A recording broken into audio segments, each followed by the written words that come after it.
Para el 2025, las reglas del juego fiscal en México cambiaron. Y para las pequeñas empresas y los profesionales independientes, la tecnología del SAT ya no es algo del futuro, es el ahora. Hoy vamos a desmenuzar dos trampas fiscales que, aunque no hacen mucho ruido, pueden tener consecuencias muy serias. Vamos a empezar. A ver, pensemos en esta pregunta un momento. ¿De verdad los gastos que se hacen corresponden con los ingresos que se están declarando? Antes, bueno, esto era un tema de papeles y declaraciones. Hoy, el SAT, digamos que ya se adelantó y tiene su propia respuesta, y la saca de una fuente mucho más directa. Y aquí es donde la cosa se pone interesante. El SAT ya no se sienta a esperar la información. La obtiene directamente de los bancos, de las tarjetas de crédito, de los proveedores. Cada movimiento financiero que se hace se conecta en tiempo real, y con eso arma un mapa completito de nuestra actividad económica. Bueno, vamos a meternos de lleno en esto. Es clave entender que la vigilancia del SAT ya no es un evento aislado, como una auditoría de vez en cuando. No, es un estado constante, permanente y automatizado. Sus sistemas están activos todo el tiempo, cruzando datos sin parar. Imaginen que cada transacción es un punto en un mapa. Los algoritmos del SAT están diseñados para unir esos puntos. Y cuando el dibujo que se forma no coincide con lo que se declaró, ¡pum!, se enciende una alerta. Y es automático, es inmediato. Y toda esta vigilancia nos lleva a dos, llamémoslas trampas fiscales muy específicas. Son conceptos en los que muchos emprendedores caen y muchas veces sin darse cuenta, hasta que ya es muy tarde. Vamos a verlas una por una. La primera trampa es la famosa discrepancia fiscal. Esto viene en el artículo 91 de la Ley del Impuesto sobre la Renta. Y para que se entienda fácil, si el dinero que se mueve en las cuentas bancarias o que se gasta es más alto que el ingreso que se reportó, el SAT asume que esa diferencia es un ingreso que no se declaró y por lo tanto un ingreso por el que se deben pagar impuestos. Miren, pongamos un caso práctico, el de Laura.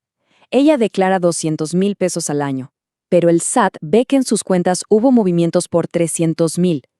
Para la autoridad, esos 100,000 pesos de diferencia son un ingreso oculto. A menos, claro, que Laura pueda demostrar con documentos que fue un préstamo, una herencia o algo así.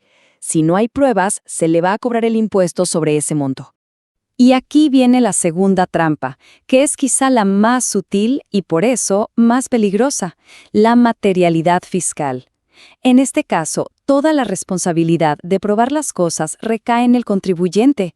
Ya no es suficiente con tener una factura para deducir un gasto. Ahora hay que demostrar que ese servicio se recibió, que ese producto se compró, que fue real y sobre todo que era necesario para el negocio. Este contraste es importantísimo. A la izquierda tenemos el documento, el CFDI, la factura.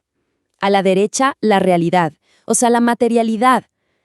Hoy el SAT pide pruebas de esa realidad, el contrato, los correos de ida y vuelta, las fotos del trabajo hecho. La factura, digamos, solo inicia la conversación. La evidencia real es lo que la termina. Caer en cualquiera de estas dos trampas no es un juego. Las consecuencias van mucho más allá de una simple aclaración. Pueden escalar rapidísimo y afectar de forma muy seria las finanzas y hasta la estabilidad legal de un negocio. Según el Código Fiscal, las multas pueden ser de hasta el 75% del impuesto que se omitió. Repitámoslo, 75%. Es una cantidad que puede literalmente quebrar a casi cualquier emprendimiento. Y ojo, que la cosa no para en la multa. Esta es como una bola de nieve. Empieza con multas y recargos, claro. De ahí se convierte en una deuda fiscal formal y eso puede provocar que el SAT decida revisar no solo ese año, sino varios años para atrás. Y ya en el peor de los casos, si se determina que hubo intención, el tema puede escalar a defraudación fiscal. Ok, suficiente de malas noticias. Ya vimos el problema, los riesgos. Ahora, a lo que importa, la solución. Por suerte, evitar estas trampas es totalmente posible, pero requiere orden y disciplina. Aquí tenemos una guía con acciones muy claras y preventivas. La clave para tener una buena salud fiscal se resume en dos principios: orden y evidencia.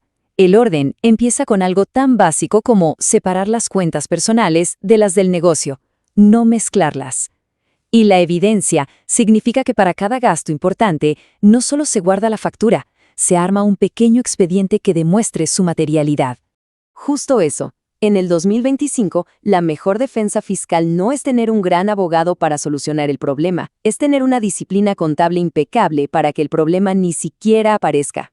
Ahora, aparte de la disciplina, existe una alternativa estratégica que, por su propio diseño, ayuda a mitigar muchísimos de estos riesgos.